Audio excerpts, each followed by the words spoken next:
All right, well, let's go with it. So, hey, what's up, everybody? Welcome to Catch All Podcast. This is where we share our gaming experience throughout the gaming industry. God, I gotta write these, man. My intro and outro is just crap. I put it as a placeholder, but we're using them. I mean, yeah. Your outro, I love. I think you're gonna stick with the outro. The intro needs a little more finesse.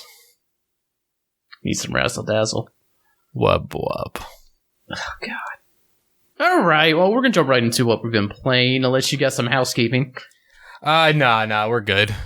All right, so... apparently I'm keeping my house so well that parts of the... I still don't know what it is fell in my water. I'm still really confused. That means you're not keeping your house well. It's falling apart. I'm so confused. What the hell was that? Who knows, man? Because I drank the water only a minute earlier. There was nothing in there. I'm so scared. Justin, I'm scared. I put it in there. Okay, fair enough. First thing I played this week... Oh, well, not first thing I played this week. It was something I did play this weekend, which I can't say much about it, but Ghost Recon Breakpoint to Tech Test. That's a lot of words. Yeah. I almost called it Point Break. I'm like, no, that can't be the name of the game. It's like, oh, it's Breakpoint. Okay. Fair enough, yeah. I got an invite for that as well, but I didn't do anything about it. I don't really remember exactly why I didn't touch it. This weekend was a blur.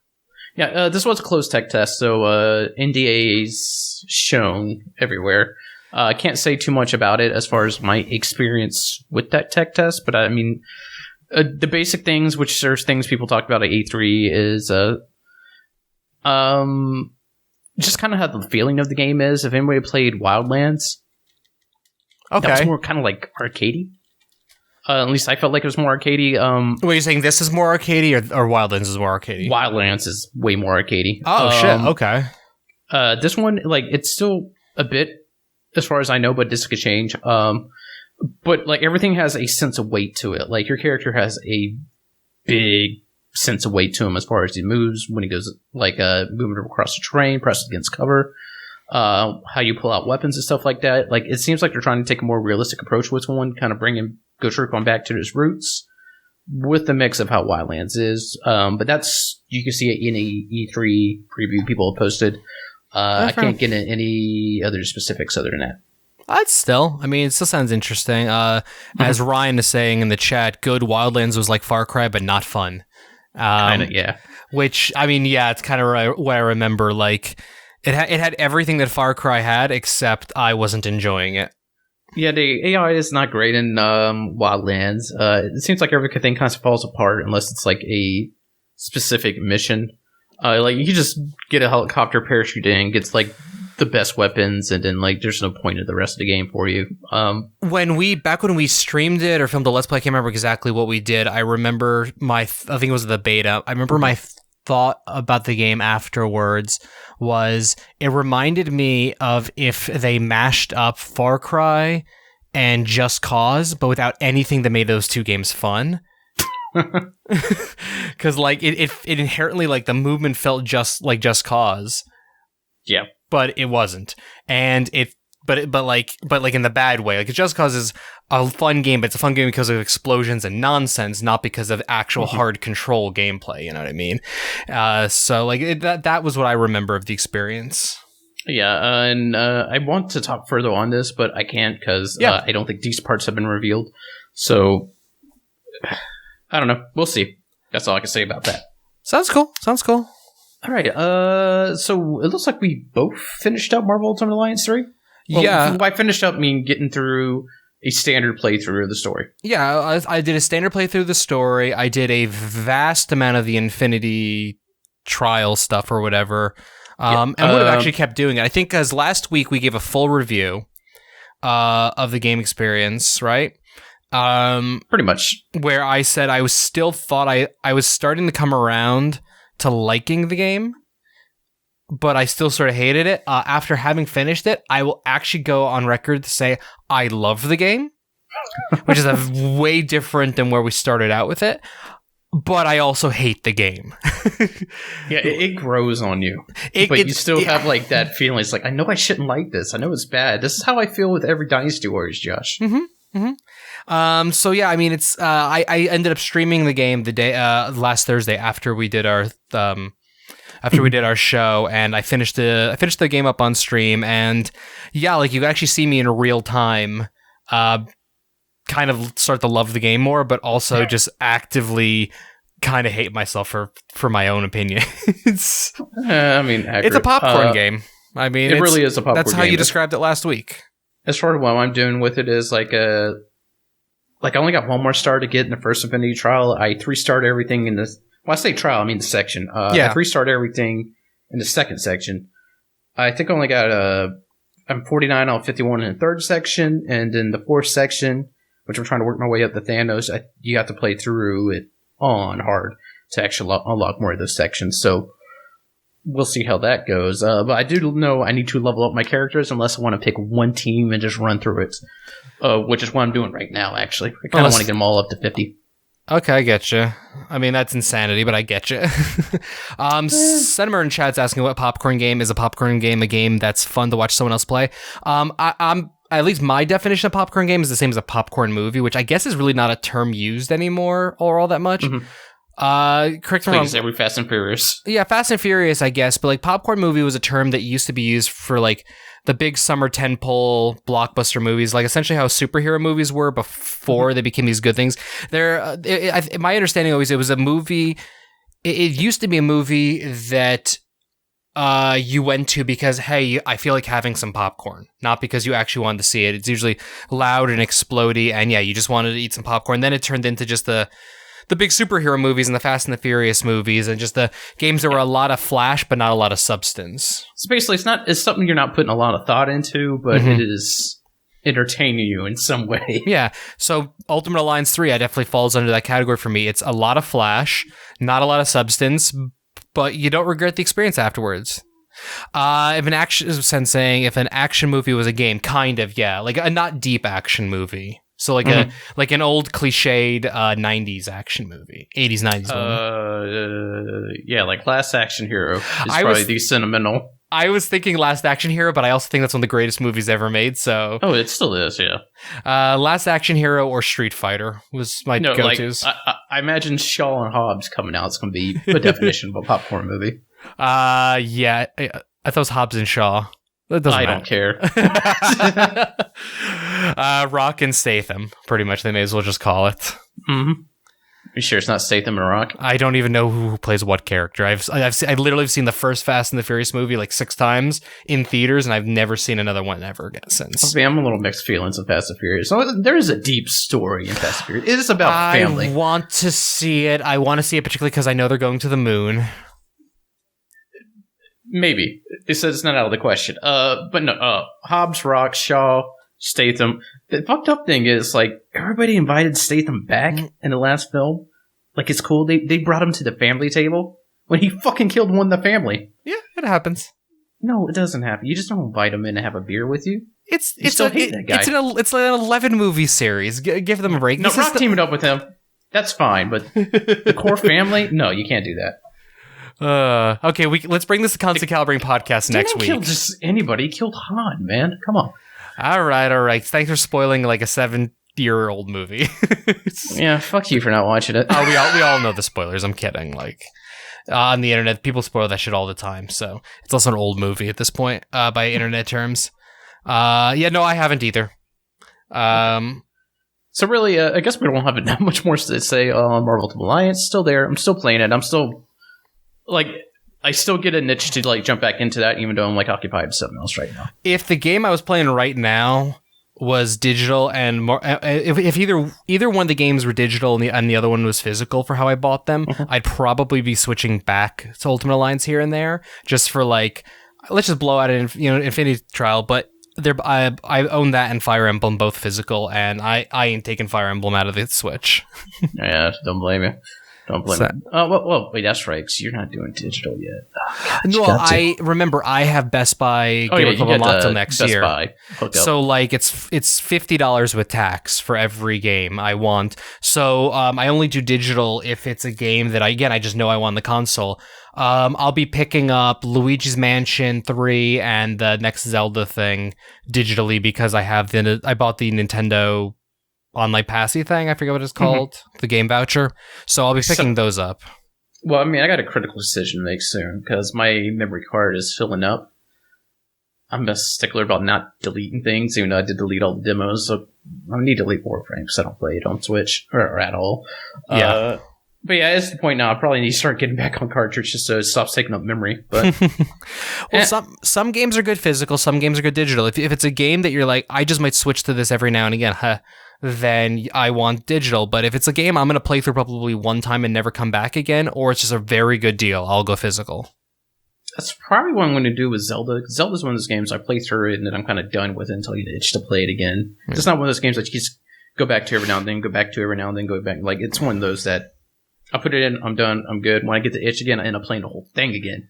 I'm done. I'm good. That's the reason I'm considering picking it up physical and using the voucher on something else. And I'm also because I get the feeling that while Charnel and I aren't going to play that together, she might want to play that on her own. Yeah. While Luigi's Mansion will just play together, so we'll just get it on one system. And I did do the voucher to pick up Fire Emblem, and I'll probably use the other one for Luigi. Yeah, makes sense.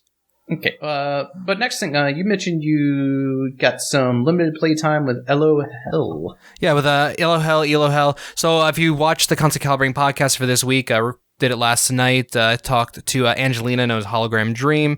She's a narrative designer to social media, a bunch of stuff for Exato Game Studio.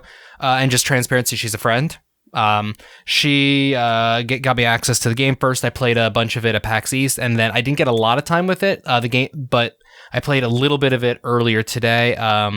It is a narrative adventure game. They're referring to it as a sitcom in the world of esports. So it's the game they're telling, stories with a comedy lean in the world of esports. And it even has like mini games in it. Like the way they describe the mini games is they're the Dark Souls of mini games because they are crushingly difficult, but not in an unfair way. So yeah, and one of their mini games is actually a full-fledged MOBA, essentially, that they're eventually planning to add leaderboards and stuff to down the road. So yeah, I only done the narrative stuff. I enjoyed it. Overall, it's a funny game, fun, enjoyable game. Kotaku Australia wrote an article that we talked about last night that referred to it as the most cringy game of 2019.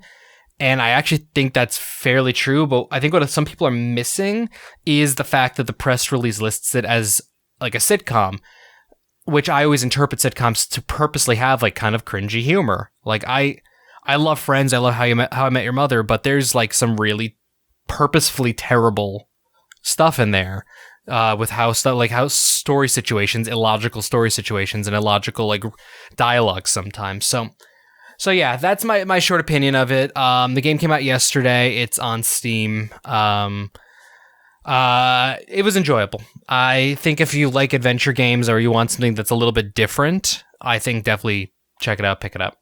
Mm-hmm. If I get some more time with it, I'll do a more in-depth review down the line at some point. Or I'll go on a Twitter rant, who knows. All right, sounds good. And if anybody wants any more like details of deeper discussion of the game and the creation of the game, definitely check out this week's episode of Constant Calibrating Podcast. Wow, my computer just turned off. Like my screens just died. Everything just died for a second. That was weird. Oh, don't worry. I just plugged if anybody wants a deeper look into it or kind of how the game. For sure. Yeah. So yeah, this week's podcast, which is episode 293. And then actually I'm going to look it up. I think because I talked to Angelina one-on-one a while back before I became friends with her when she was just a guest on this show. And that was episode, I want to say 280. Wow, my screen just keeps turning off and on. All right. This is going to be a fun night, isn't it? Oh, yeah. And I'm still having issues. Yeah, you're having issues. Actually, she was episode 283 and 293. Oh, nice. So that's fancy. That is fancy indeed. All right, hold up a sec. I've got to figure out hold on, stop for a sec. I got to figure out what the fuck's going on because now my screen is literally... So the issue is there's a bad... the plug for the HDMI 1 on the TV, which is what the computer's plugged into, sometimes gets a little bit loose. Mm-hmm. We actually fixed it, I thought, yesterday because we actually tightened it in a way that forced it to stay in, but up until now it hadn't been an issue. But essentially it registers the HDMI gets unplugged and replugged. Yep. Okay, I gotta go unplug Okay. it. 1 sec.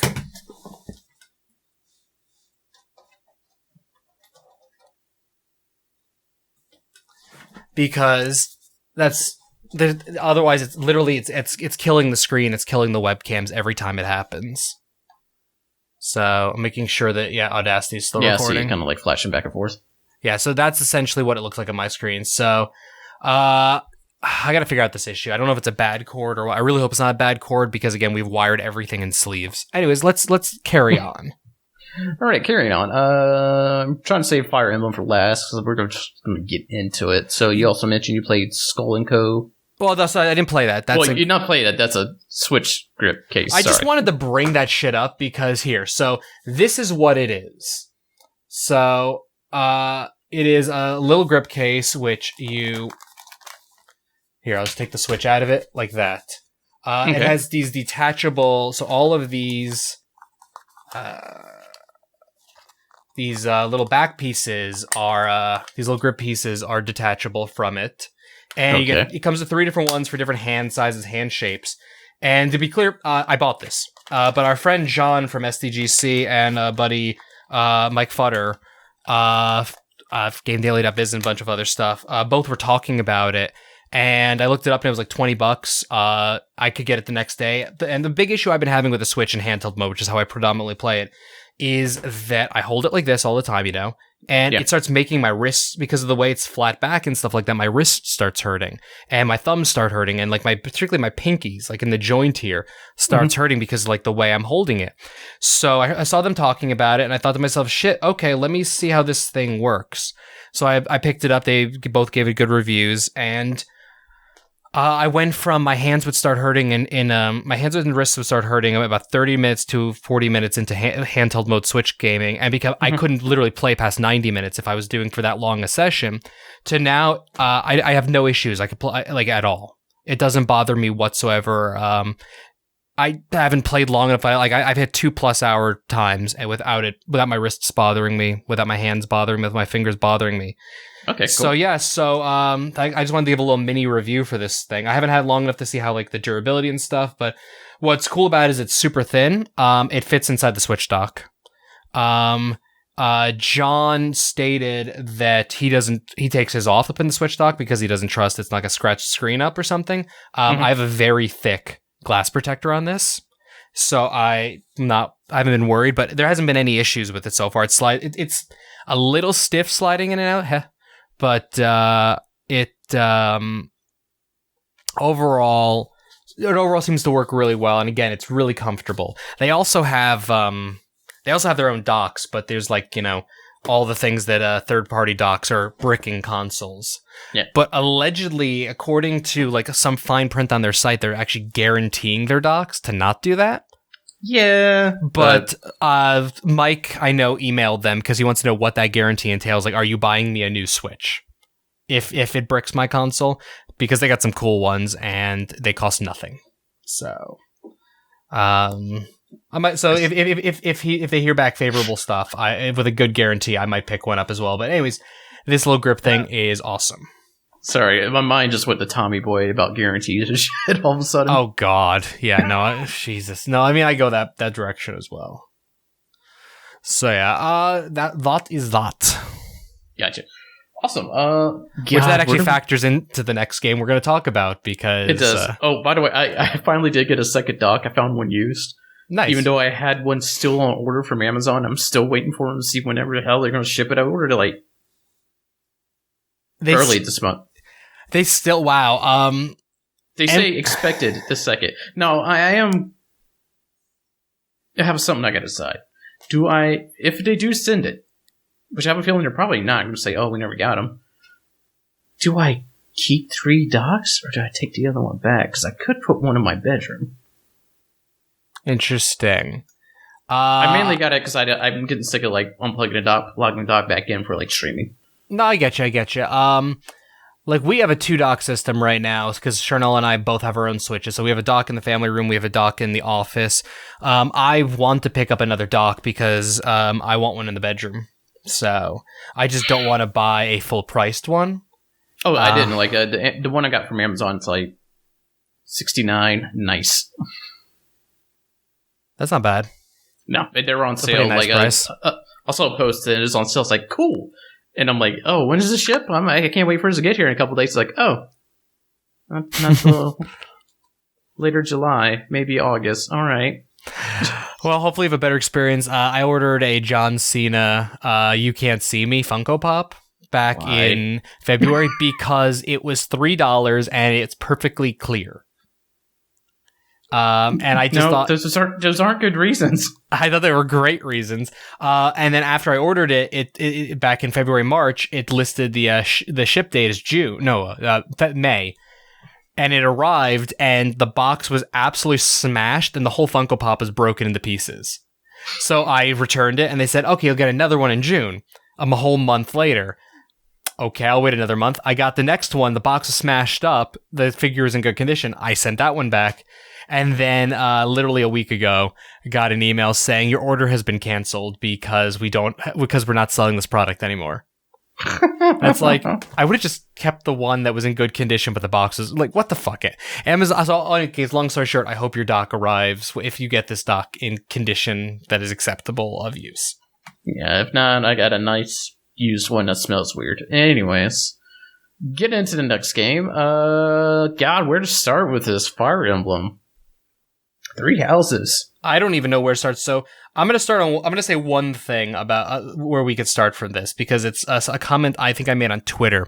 So zoom back to the point 1, point 2, point 3, the shows that took place before we brought the show back live. And also additionally, even I think our first episode, there was the discussion of Ultimate Alliance is coming out in, I think it was a week at that point. And Fire Emblem's coming out in 2 weeks. And I said, I'm going to pick up Ultimate Alliance. I may cancel Fire Emblem because honestly, I've never really played a Fire Emblem game past 20 hours. And that usually takes me a whole month to get to that point. And I either burn myself out or I lose interest or something else distracts me. I think Ultimate Alliance is going to be more my jam. And I'll worry about Fire Emblem later down the line. And then it got to the point that a few days before the game came out, Charnel decided that she was interested in it because anime Hogwarts, kind of pretty much the whole thing. So I said, fuck it. I got the game for $50. I'll pick it up. Why not? And now I look back and it's really funny what my choices were because Ultimate Alliance, again, I now enjoy, and I don't regret buying it, but also I'm like, Fire Emblem, which I usually Fire Emblem games, both Awakening and the Fates ones, it took me almost a month to 20 hours. The game came out, last Friday? I think I'm at like 27 hours into it. Jeez. All right, man, to answer Sigmammer's question, what is Fire Emblem? Fire Emblem is... My chat is not scrolling at all, wow. Oh, man. Fire Emblem was it is a tactics game, turn-based tactics, but it also has a extreme JRPG mechanics to it. And there's a story all around that. Say JRPG mechanics, think more like Persona, think more like that, just like a lot of storylines are going to happen. Just relationships you can form. The biggest thing that's always been like a thing about Fire Emblem, except they made it a little easier for you now if you want to turn it off, is death is permanent. Like your character dies in the field, they die in the field. Well, yeah, in the old games, permadeath was like a serious thing also because it wasn't just your character dies in the field, they die in the field. It was... if you make a bad decision, which you will make a bad decision and send your character in, you just will make a mistake and they will die. There's no rhyme or reason. Sometimes death in the game was like death in real life. In real life, sometimes someone dies. Starting with Awakening on the 3DS, they added in casual mode, which you would turn permadeath off, or classic mode where you have permadeath on. And they also made it that it wasn't quite as punishing of a game, because it would give you what's called the battle forecast. So you could actually see the likely, like, you could see your hit percentage for you and the enemy. You could see if how many times you're going to strike, how many times they're going to strike. And you could figure out, like, if everyone hits without criticals, this is how much damage you're going to do to each other. So you could actually tell if it was worth the risk of a certain move, kind of thing. And a new addition to this one is they added the kind of like a rewind mechanic. Divine... I'm forgetting the exact name. Divine Relapse. It's probably Blessing. I don't know. Something like that. Yeah, so this game adds the ability that you can upgrade for more times later on, but initially 3 times in battle, you can You can rewind. I think to almost any point in the battle, if I'm correct. I haven't found a limit yet. Yeah, as long as the tactics games go too. I mean, I mentioned just like the other Fire Emblem, like you kind of develop your characters in every year, developing relationship to throughout it, as far as like who they are, relationships, and also the kind of like fighter they are too. Like they have class. It's a class based system. Yep. Basically, you focus on certain skills that you want to. Like you pretty much pick a class, what skills you need, focus on the skills, and then you can take the role or class or whatever you want to call it. Yeah, pretty much. So starting with some very basic stuff, like you're a noble, or in this game, you're a noble or a commoner, and then you can become like a myrmidon, which is like more swords and stuff. You could become, I forget the exact name. You could, a monk, which is more magic and healing based. And then there's another level where it spreads out more. You get to like Pegasus riders and all these kind of things. And it just keeps expanding and keeps diversifying until, you have like a really firm team. Plus, if you stay in a class until you quote unquote master it, which is get a certain amount of class experience, you usually get some bonus ability. And now let's start off with myself and Fire Emblem. Like I was so panicked when I started this game. Like I was also on the fence about getting into, because like I always wanted to get in the Fire Emblem series, never have. Seen all the reviews and everything, and it just seems like a good jumping on point. It really is. But no, like it's the same reason why I've sweated Persona for so long and still need to go back to that. That's never going to happen. But like it's just because leading up to the battles, like to become an instructor of this school.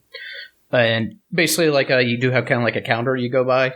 And there's events, like, there's every end of the week, every beginning of the week, certain things happen. And you get to make choices, like, hey, do you want to go into battle? Do you want to host a seminar or watch a seminar? Do you want to stroll around the academy? And I'm always like, am I going to make a wrong decision? Am I going to miss something? Am I like just so many things click in, and like I get so paranoid about everything. This is a game you need a lot of save files. I feel like just to calm the paranoia. Yeah, and I finally got to myself to the point. It's like I'm just going for it. Whatever happens, happens, which I usually don't do in games. Yeah. But I was also worried about the combat feature too. But the whole rewind thing has made it so much easier, where you're not paranoid about screwing up in the middle of combat, about either restarting the whole thing or just going with what happened. Yeah, pretty much. So what difficulty are you playing on? And what are you doing, classic or casual? I'm doing classic. All right, and then what difficulty are you doing, normal or hard? I did normal. Yeah, I was like, I'm not gonna do hard for this. I did normal, and I psyched myself into doing classic because I'm like, it has a divine pulse. That's what it's called. And then I am like, it has the divine pulse feature, so that's the same as like the way I looked at it is, I don't know why Fire Emblem I was playing casual, because I play XCOM games. I played a bunch of the original Banner Saga. So it's like, I did all these games where, you can lose characters and they can die and all these things. And it never like freaked me out before. So like, let's just play this game authentically. Cause I think that's also why I always burnt out in previous Fire Emblems, because either I was overpowered or there was no threat of actual bad things happening. So let's actually like add some danger. And that's been upping my interest in the game. Cause straight up, one of the story missions, I made a bad call. And I lost in one turn 3 people. I lost 2 of my characters, and then you have the option to every month have someone assist you from another house. So I lost both my characters and my assistant character in one turn. I divine pulsed. I tried something new. I lost one character, and then I lost a completely different character. So I just divine pulsed a little further back, and then I did the mission, and it was totally fine. And I was like, okay, I like this. And to be clear again, like you can only like divine pulse 3 times within 3 battle? Times. Have you minor spoiler? This is a game mechanic thing. Have you unlocked the ability to use the saint statues yet? Man, I haven't even unlocked the blacksmith yet. So, well, you said you're in chapter 4. You unlocked the blacksmith sometime in chapter 4, and the saint statues in chapter 4 or 5, or both are in 5.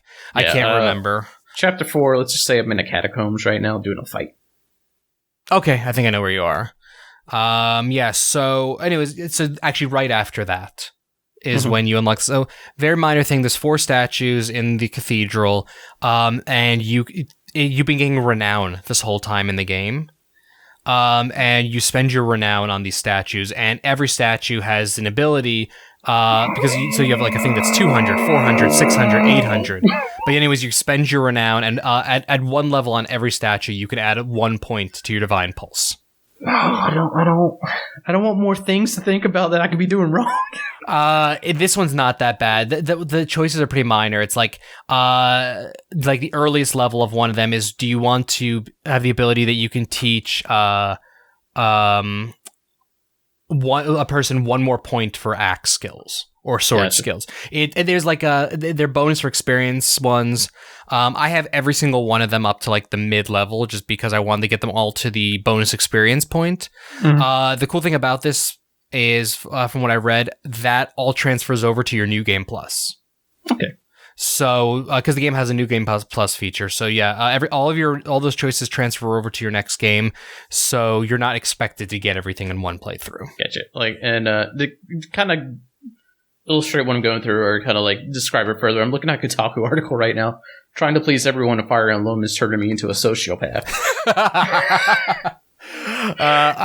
I'm not playing a character who answers like authentically. Whenever I answer people, I'm like, what is this person gonna like for my answer? It has nothing whatsoever to do with how I properly answer. So I get that. Can you send me a link to that article? I want to read that. Yeah, absolutely. I need to read through it. But that brings me to the next question. Okay. What house did you choose? So I didn't know if I wanted Black Eagles or Golden Deer. I couldn't decide. I'd read up nothing whatsoever about it prior to, and then like 2 days before the game came out, I don't remember why. I think I was looking up a guide. I think it was like the night before I was looking up a guide.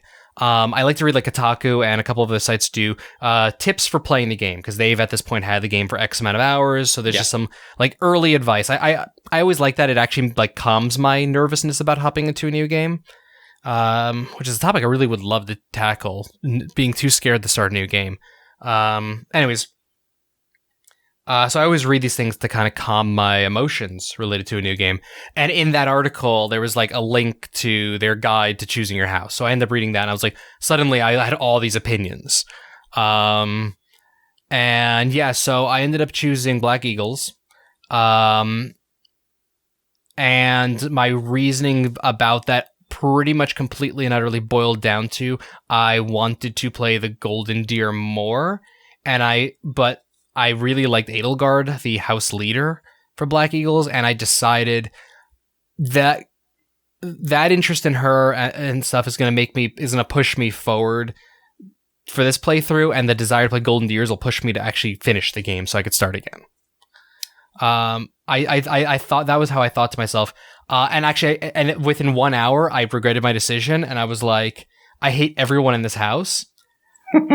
But by 10 hours in, I actually now love every character in the house, and now I'm like 20 plus in it, and like actually I like Petra is love, Petra is life, my favorite fucking character. Oh my god. Okay, so I did pick Black Eagle as well. Okay. Yes, I love Petra so much. She's like,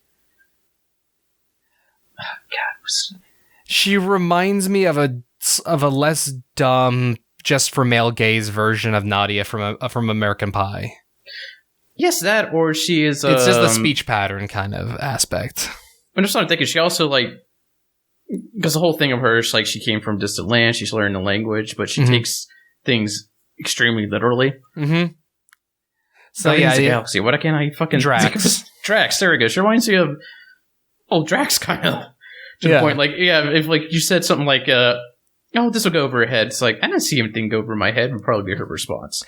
I mean, she has a few responses like that where she does not understand colloquialisms and things of that nature. Yeah, so and she also kind of like, if you've seen any of Teen Titans stuff, especially Go, like she kind of has like a Starfire talking pattern to her. Well, I mean, she sounds like Starfire from the first Teen Titans show. But so stuff like, it's like, I will do the attack, or like puts the in front of a lot of things. A lot of stuff like that. All I know is Petra is my favorite fucking character so far. I agree. And yeah, so we both chose the same house, and then yeah, from there, so you can also recruit people from other houses, which I set my sights on Felix from, I believe that's the Blue Lions is the house he's in. I set my sights on him for some fucking reason. I don't even understand why. And I became obsessed to the point that I'm like, why won't he join my house? I really was like not even trying to recruit anyone else. I'm like, why won't he join my house? I looked up online, what does it take for Felix to join? And there was this whole thing that was like, Felix might be bugged because there's no rhyme or reason behind why he chooses houses. Finally got him to join. I've gotten like 5 people to join my house at this point, so I haven't got anybody to join my house. They always keep telling me, hey, you need this or this or this. I'm like, dude, I got that and that and that. Chapter 5 is when it happened. So my best advice is you need at least D to C levels into the thing they want, and you need at least a C plus or higher, usually B's level of support affection with them. Gotcha. You will very soon unlock the ability to buy gifts, which if you're like me just turns into you have the gift guide written pulled up on the screen, and you're just like psychotically or sociopathically, as Katago's going from person to person, just smashing their gifts in their face. Here, have 90 flowers, fucker. It's like, take them. Yeah, because I'm like balanced between like I want another archer, but I know there's a chick that's just like archery with magic, so I'm trying to grab her. I forget her name is. And the big dude, I just like him, and also want a tank. I want someone that's like just clad in armor. Yes, that I can just stick it in the front line and let people hit him for a while. Yeah, I turned not in a bad way, just because he could take it. I can't remember his name right now. Ferdinand. Ferdinand, I think the guy game name is an F. He is the rival to Edelgard, the prime minister guy.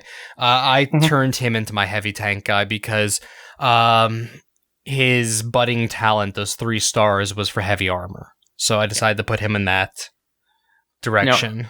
Now I'm starting to like debate it too, because like between Edelgard.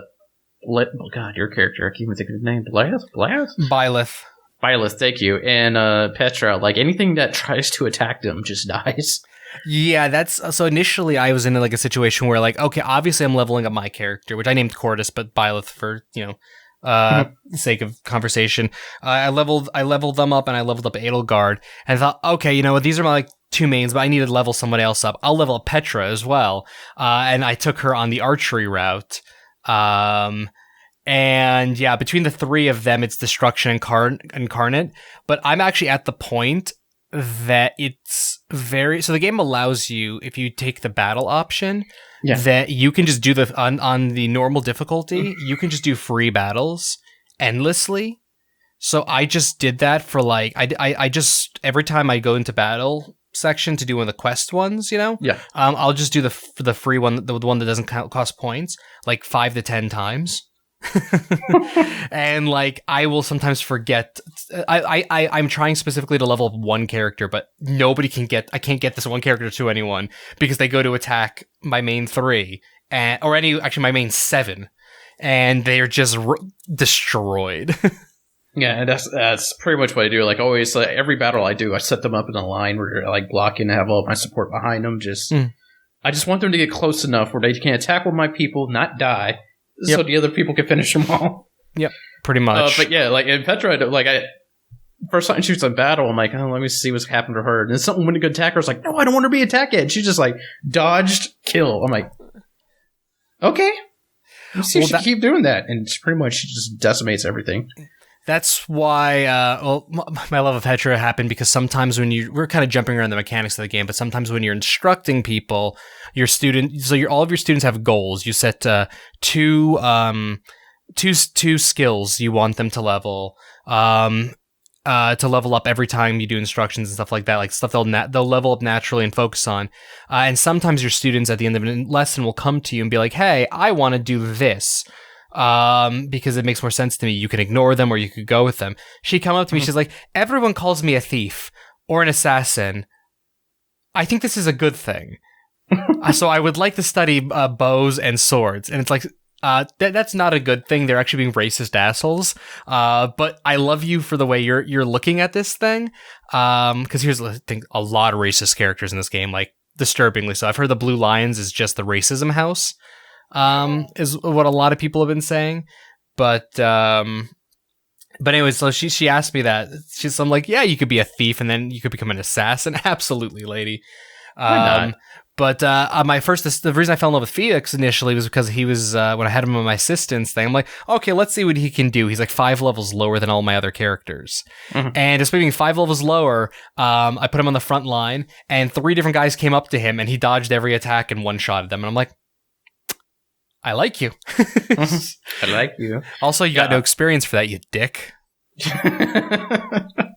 Which I always feel too. I'm trying to think what I want to do with Petra, and I just see her on top of a Pegasus, so I think that's what I'm going to aim for. I get that. I have her. Yeah, she's going to be my. She's my thief right now. We're going to go towards assassin with her. And then I don't know what I'll do after that with her. Yeah, I know Edelgard's going to be on top of a dragon because I just have a feeling that's where the fuck she's going. Yeah, I was having her. Her budding talent, thing was for shit. What is it called? What's the magic called? Not faith, but the because of authority, reason. Yeah, authority is for the battalion stuff, which we haven't touched battalions yet.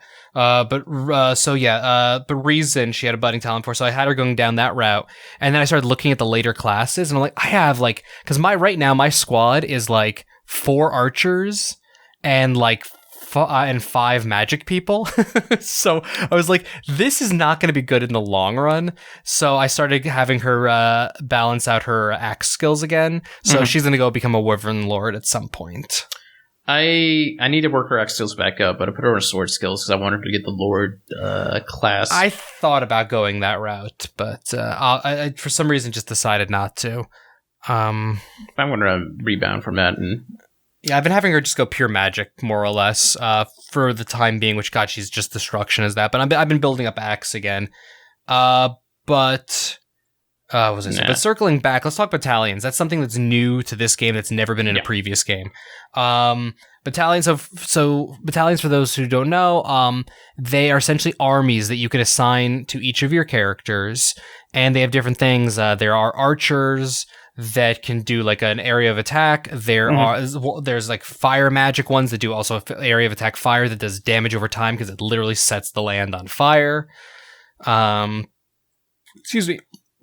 There is actually it only sets the land on fire as far as I can tell if people are in trees, and that creates a damage over time. I haven't seen it happen in dungeons and stuff like that.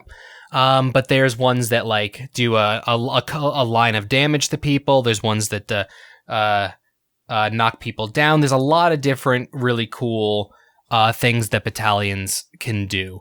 I forget to use them 9 out of 10 times, and most times when I use them, it's because I was cycling through to see what does the most damage, and I wasn't paying attention to what it landed. I was like, oh, that does the most damage. I'll just do that. And then it's like, oh, why is an army attacking? Pretty much. I forgot to run until one says oh, your army ran away from. It might have been Felix. His army disbanded. I'm like, oh yeah, they were a thing. Yeah. Because you have to replenish them. You spend money to replenish them at some point or another. I will say that. Oh my God, I love that Pegasus gif. I will say that the slightly pertains to what we're talking to. It does. It's actually appropriate to the subject matter. I was going to say that with shit, where was I going? The Pegasus distracted me. With battalions, they do become more useful later on. So there are things other than humans that you fight in this game.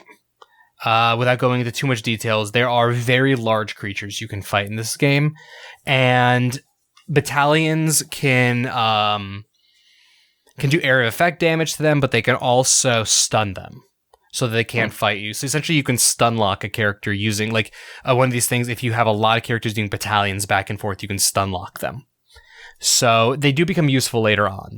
And also battalions can't be counterattacked. The enemies won't counterattack a battalion. So there's some elite characters you fight at points. You might be fighting one right now in the thing you're doing, and they can't counterattack if you use a battalion.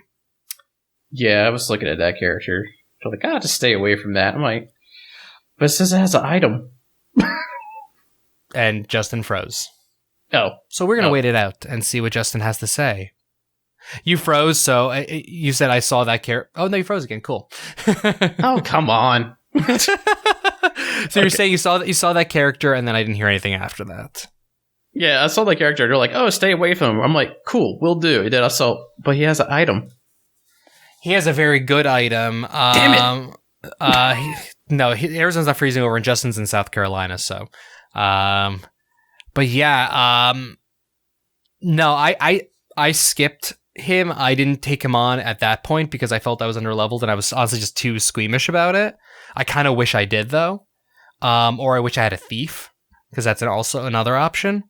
But yeah, I have come across that individual again and actually defeated him just before we started the stream. I'm at the point now where I think I'm clearing that particular map where I'm about to surround and just let everybody go at it. That's pretty much how you do it, is try to use Battalions. Any of your weaker characters that are going to be counterattacked and one-shot killed, use a Battalion instead. But then have all your stronger characters that can actually survive a hit go after him. And worst case, it fails and you just Divine Pulse and say fuck it. Yeah, that's what I'm thinking. Where were we going? Battalions. Well, we're talking about Battalion. I mean, I think we covered enough related to that. How you best with like zooming in and zooming out on the battlefield? I do it a little bit. I kind of every battle I start, I zoom out all the way so I can see like the full top-down map of where everything is. But otherwise, I haven't messed with. I know you could zoom in all the way, or as I call it, picture mode. Sure. But otherwise, I keep it like 2 levels above that. Yeah, when you go to like all the way, like I don't play it this time because I still can't wrap my head around it. But like it kind of like a combat turns how you move your people around the screen turns more into Valkyria Chronicles. Oh, okay. Where it almost acts like, hey, you got action points when you move this far, it starts draining, and you can get to it and do the action. Oh shit! Okay. So I didn't know. I hadn't messed with it at all. I didn't know that was at all like that. I did until I accidentally pushed it. Like, oh, you can zoom in, and I started moving around. I was like, oh, you can control like this. I zoomed in all the way, and my first thought was, oh, this is how people are getting those cool photos. And then I didn't think literally to look at the game. I just zoomed right back out. Yeah. Different ways our minds work. That's cool. Yeah, I haven't messed with it. And then every now and again, I zoom in when I'm walking around the monastery, and I'm like, oh, this is awful. And I zoom back out. Yeah, pretty much. Walking around in the very tight over-the-shoulder third person is awful in the monastery. I can't figure out, literally, I can't figure out where I'm going. For some reason, it throws off my balance. Like, my real-life balance gets thrown off by that. It's so weird. But, yeah, no, so anytime I go to pause the game and forget that that's not how you pause the game, that'll happen. But other cool stuff about the game is you can explore the monastery. My piece of advice, my little tips and tricks, is you usually have about 2 to 3 weeks, 2 to 3 Sundays where you can explore, do seminars, or do battles, as Justin said. Always the first week, do explore, because there's a lot of stuff going on, and then it also sets up a lot of the stuff that happens for the rest of the time. But you're finding lost items for people, you're tracking down items in general, you are talking to people, and then as you level up, because you have a professor level as well, you get more action points to do stuff. Initially, you're going to feel very restricted by what your choices are, but eventually, like, I am C+, almost B right now, I think, and I have like 6 points, and I can do just a lot of stuff. You can get faculty training, which is one of the few ways to truly like raise skill. Like, you can raise skills like your weapons by using them, but the only way to like unlock flying ability is to get instructor training or seminar training on it. Oh, also kind of go back to the looking at the calendar and planning out your stuff. The weekends usually where you like pick what you want to do, and there are like on the calendar it actually does show like, hey, there's this special event in this that you could do. Be mindful of that always. Yeah, and the one thing I'm really appreciating if you're playing online, if you really are just like, I don't know what to do, I don't want to do the wrong thing, they actually have like the percentage of what everybody chose, so you can just kind of go with the flow and what everybody else has chosen. Like just show you like the. I was saying that, no, you can go with the flow. Like, you can essentially, like, some months it'll be like 80% of people explored, 12% of people did a battle, and 7% of people rest. Nobody ever really rests. Like, that's pretty much the lowest likelihood one that people do. I haven't even tried that yet. I don't even know if rest does anything. I haven't looked into it. I'm like, rest will raise all of your students' motivation. Oh, okay. And there is a thing that you get very soon from where you're at right now that only recharges if you rest. So rest will become required. I imagine later on. I haven't done it yet, but it will become a required thing as the game goes on, I imagine. But pretty much I just explore the first week. I do a battle or seminar the next week, and then I explore the following week again. Is kind of what I've been doing, because that's also what everyone seems to be doing. Mm-hmm. I'm pretty much going for the flow right now, too. I'm starting to do as much battle as I can, too, because that's where you really, as far as your level up. Yeah. Also kind of work out the base focus skills as well. No, I mean, that's what I do, like as I was saying earlier.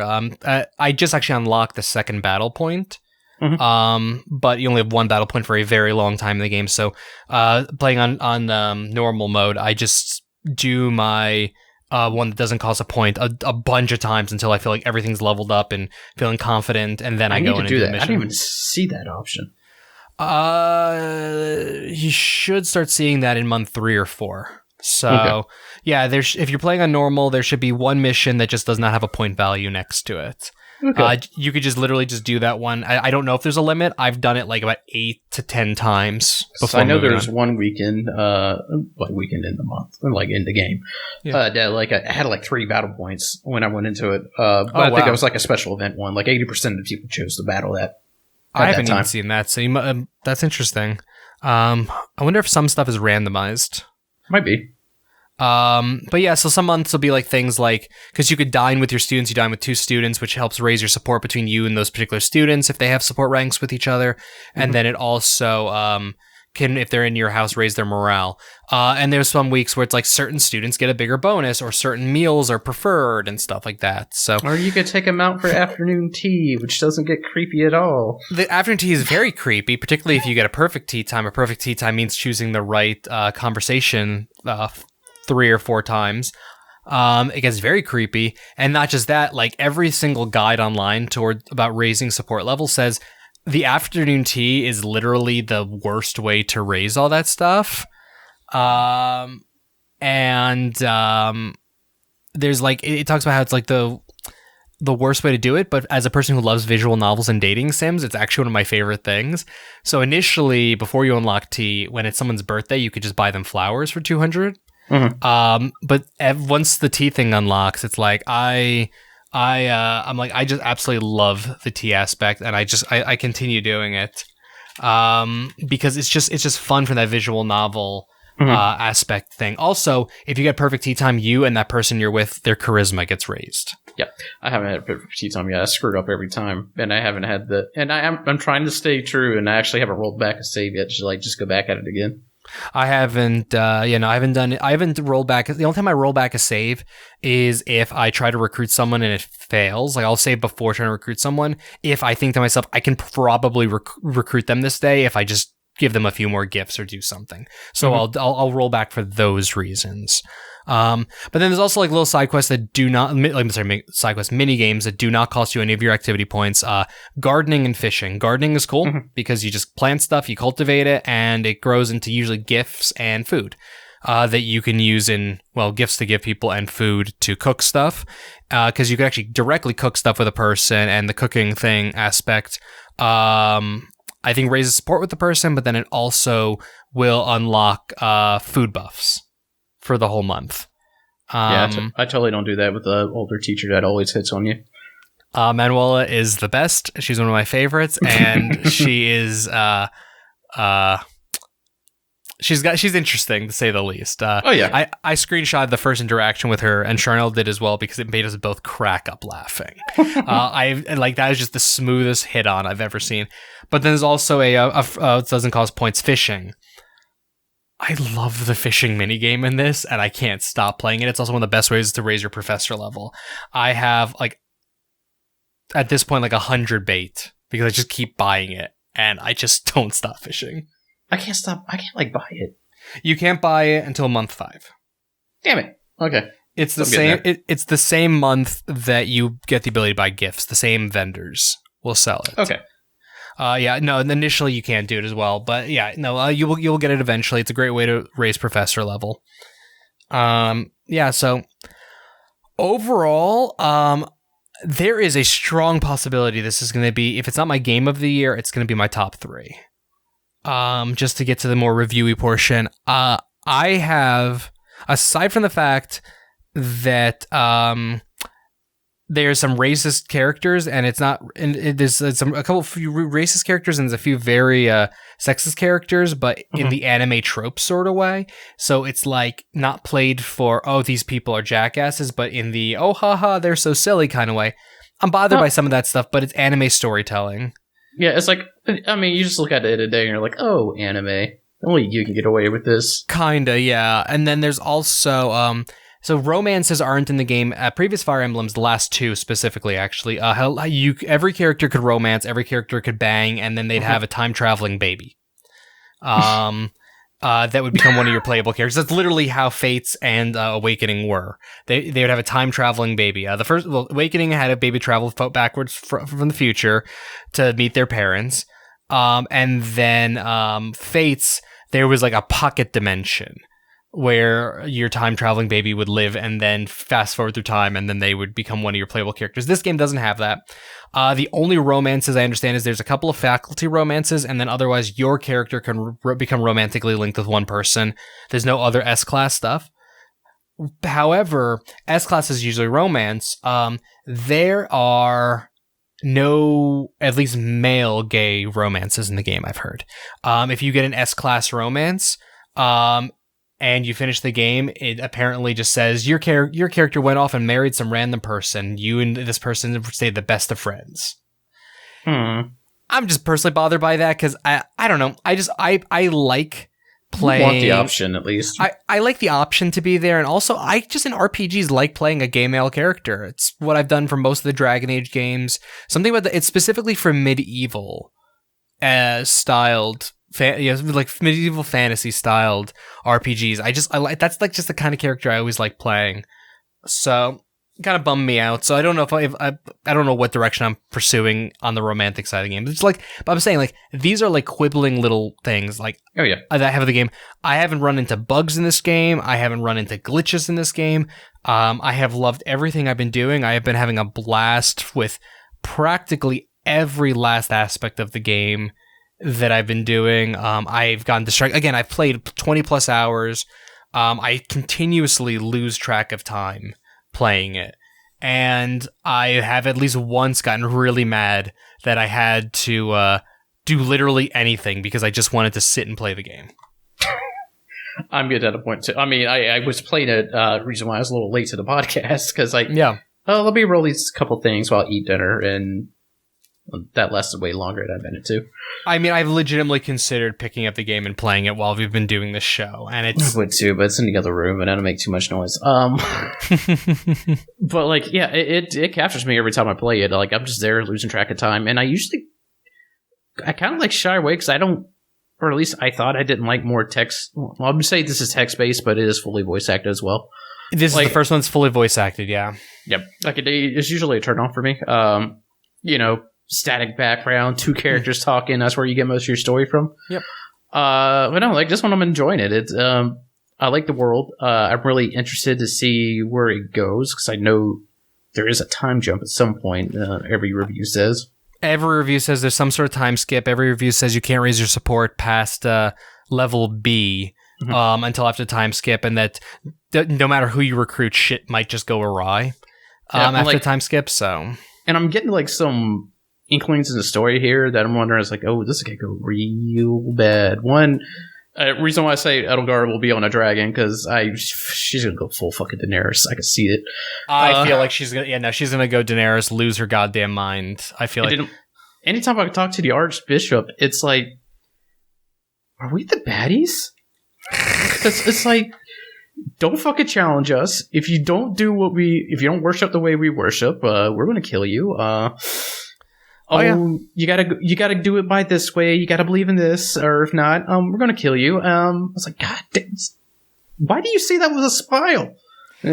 Yeah, there is a lot of zealotry in this game. There's a lot of that kind of stuff. Now, shit's gonna go awry really hard, really hard at some point. So, yeah, that's kind of my feeling on it as well. But Ian from OK Beast earlier today posted an image that was essentially a triangle of the three houses, with showing the three characters, Edelgard, Dimitri, and Claude. And it was like one little thing next to each of the characters describing their entire plot in this game. Edelgard / the Black Eagles, murder. Dimitri / the Blue Lions, cops. Claude / the Golden Tigers, Golden Deer, horny. And I'm like, based on everything I've seen so far and know of things, that sounds about right, because our buddy Rebecca Valentine, she has been posting all of her thoughts as of her Fire Emblem, and watching her like saying, I finally chose a house, I'm going with the Blue Lions, and I'm really happy with this choice. They're all like great, lovely boys and girls and yada yada yada. And then literally 8 hours later, it's like, oh my god, they're all racist. Fuck these people. I hate them. And every time she says that, it's like I keep poking at her. It's like you're kind of neglecting Yoshi's Woolly World when you're probably playing that right now. Jesus Christ. I see you do that every time, and I'm like, I don't know what the fuck you're doing here, but she was still working on it. Yeah. But like but you know, like that's most of what I know. Well, because Charnel chose Black Eagles as well, and when she found out that I chose that, she's like, oh, I don't want to choose the same house as you, and I'm not. And she's like, I actually just don't like the characters off the bat. She's like, I'm gonna choose the Blue Lions because that's the next one I'm enjoying most. And I was like, okay. And then I've just been reading her Reb's tweets about the game over and over again, and she's just like looking at me like, I'm still choosing them.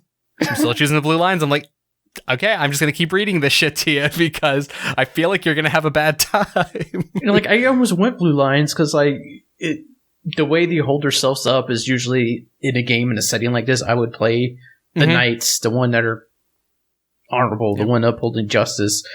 But at the beginning, every single one of them was just seemed like an asshole. And I'm like, well, apparently they are. So, yeah, but so far, again, like everything I've seen of the game that I've done so far, I've enjoyed. I've enjoyed the story elements. I've enjoyed the no, actually, I'm gonna double that back. I fucking love the combat. They look like they're just having a good time.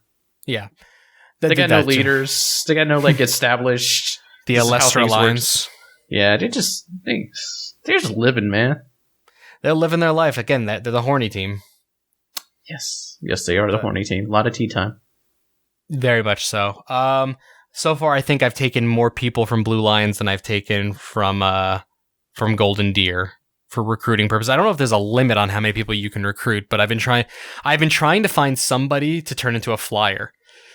Mostly is really what I've been doing, because I'm just like, I don't have a flyer, and the only plan I have right now is to maybe turn Edelgard into one at some point. But Edelgard's gonna be on Dragon. Petra's gonna be on the Pegasus. It's just she fucking deserves to be a Valkyrie. I feel that. It takes me a while to get to the next class because I am mastering every class before I go to it. I say that, but I'm not actually preparing her. She Petra's just on axes and swords for some fucking reason.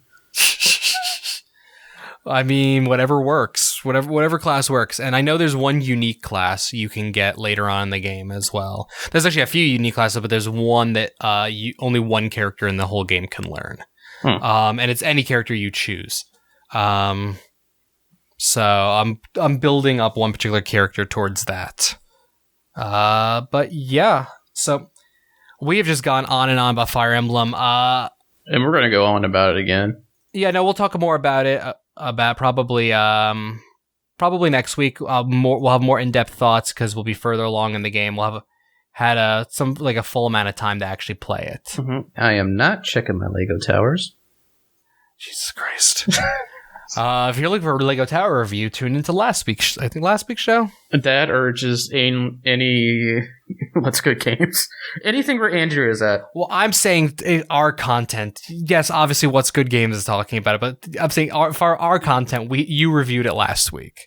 I did. It's addicting. It's a good thing, man. It's just the reason why I like it, because it really is like, it doesn't matter how much time you spent with it. Like, you did something. You can feel like you could put it down, and like if something comes up, it's fine. You're like, you don't feel like you're gonna miss out on something if you put it down. So it's the perfect mobile game almost. Like as far as like balancing the need to play, how much attention you have to give it, all that crap. Makes sense. Anyways, I guess do we even want to bother with the news right now? Yeah, let's tackle. I mean, let's tackle. I still got a little bit more time. All right. Well, we're going to hit the first thing. Outer World. They announced good old Obsidian that it will be coming to Switch. Surprise on that one. Like, I thought it was coming. I honestly thought it was coming to Switch, and then I don't know why I thought that. Yeah, I was thinking, it's like, oh man, it's too much. But like looking at the art style, I can see where you can tone that down. And looks okay. And no idea how it's going to perform on Switch because I have no idea what's happening in the back end. But yeah, that's happening. So for anybody wondering, like, Outer World will be out for PS4, Xbox One, PC, October 25th. Switch does not have a hard date yet. They're still kind of poking at that. But yeah, we'll see. We will see. At this time, I had a planned back and forth conversation with Josh. That's not going to happen right now because he has to be right back. But the whole thing I was wondering is that, like, would I get it on Switch? And that's what I'm thinking about right now, too. Because I'm one of those types, like, I want to play the game. I want to play the best version of the game. Like, I want to experience it at its peak. So I'd probably either get it for PC or one of the consoles. Who knows which one. But the mobility of the Switch, it's there. Like, it's a thing. It makes me want to get it. I really do. But the whole thing I'm, like, wondering, too, is because this is definitely one of those games that, I mean, they put together, like, Fallout New Vegas, among many other RPGs. But this one, like, is more feeling like Fallout. There are just going to be multiple ways to play it, so probably having a couple wouldn't be a bad thing, is what I'm thinking. Because it wouldn't be hard to play, like, one only on whatever the main platform I choose, but play a second character on the mobile. I'm waiting for Josh to put his headphones back on so I can figure out what's going on, except things got a whole lot more adorable, and look at that, just kids. And I'm still going on, still waiting. I think he's texted me. Maybe. We'll find out. But yeah.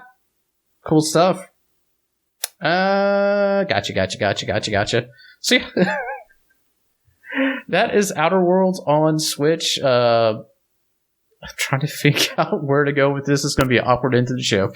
So yeah, I can turn on for 1 second. We're having a situation with the kids right now. As you can tell, my lovely Sora's over here. But so I can't keep my mic on for a long time. But so I don't know what you've talked, but we might have to talk about this subject next time. Maybe. So that so too. We may have to get into the wrap up point sooner than expected.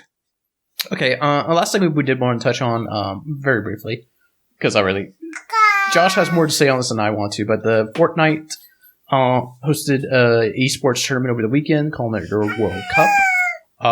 And it was actually a damn spectacle from everything I'm hearing, like from the presentation of it, the hype behind it, how many people watched it, and who won it, actually. Like, coming up with a victor, I need to get this. I'm going to pull up the information of the name who won it.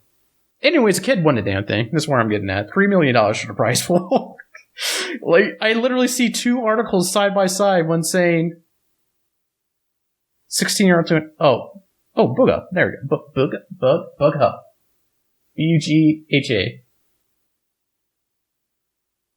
Booha is what I was thinking, but I actually don't know. That might actually be it. Yeah, okay. I'm seeing more say 16. Whatever. But yeah, he won the pot, which was a $3 million pot right there. I love everybody, like, they're trying to, like, reasons like, well, after tax, it's like, it doesn't fucking matter. A kid's a millionaire now, just from playing Overwatch. I mean, not Overwatch, Fortnite. But, granted, I'm not, like, diminishing that. He beat out the competition quite literally, and from my hair, like, drastically, which takes a lot of time to practice to get that good. But yeah, just the event itself was visually interesting to see. Like, because you can see, like, stuff like Dota or League of Legends or even like Overwatch League.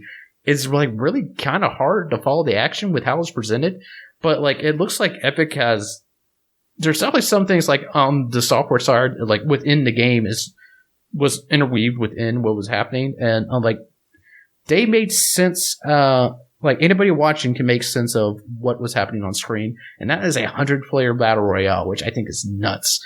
They had like a full map view showing where everybody's doing. When they zoom in, they like highlight when someone's taking potions for shields and stuff like that. And it just, I don't know, like it was so clearly communicated. Like this is an awesome example. This is an awesome place I like to see esports go, because I'm not a huge follower of esports, but like kind of like looking back on some of the videos of this dude. I wish I watched it live. Like this is how esports is going. If they can get to this level A presentation with everything that's coming out, it's going to be pretty awesome. Because I know there's definitely this whole. Wow, this is getting really awkward. But there's definitely this whole shift where other people are trying to catch in on it. Like I know even part of GameStop's whole thing is like wondering if like they want to do a more esports focused certain stores along with other stores focused on retro. I even heard like rumors or murmurs about it's like some people open up kind of like esports cafes, which is more just like a kind of like your old traditional internet house where you kind of like meet up and get together. Well, in this case, play some games, which this is thing that would work in this day and age, but. Granted, I see people do it at every event I go to, and people pay to go to these events just to beat up with other people, just to play games with them, even though they're games they can play at home or online with other people. So, yeah, interesting things on the horizon. Josh, please chime in. I don't know where to go. I mean, I can't, man. Like, I literally can't chime in. We need to wrap the show up. All right, we're going to wrap up, because I somehow been spouting off for however long I had it to. It's been a while. Yeah. So, yeah, that's going to be all for the show today. We may touch back on these topics next week. Yeah, I have some more thoughts on the Fortnite thing, but literally I can't keep the mic on, and this guy's getting really fussy. Gotcha. So, like, my just, like, things, just my quick thought is it's amazing how much money you make now versus 10 years ago when $80,000 is roughly how much somebody would make 10 years ago for first place, and now people who are just placing in the event are getting 50 grand. Yeah, like they are getting on the level of athletes, pretty much. Yeah, it's and justifiably so. So that's my only real like my summary thoughts as Sora is playing with a tape measure beside me. So let's yeah, Josh has Family Matters. I want to go have Family Matters in Fire Emblem. And that is all for our show this week. So, till next week, Razzle Dazzle Wub Wub. God, I got to write a new intro. Until we catch you next time, it's been our genuine pleasure.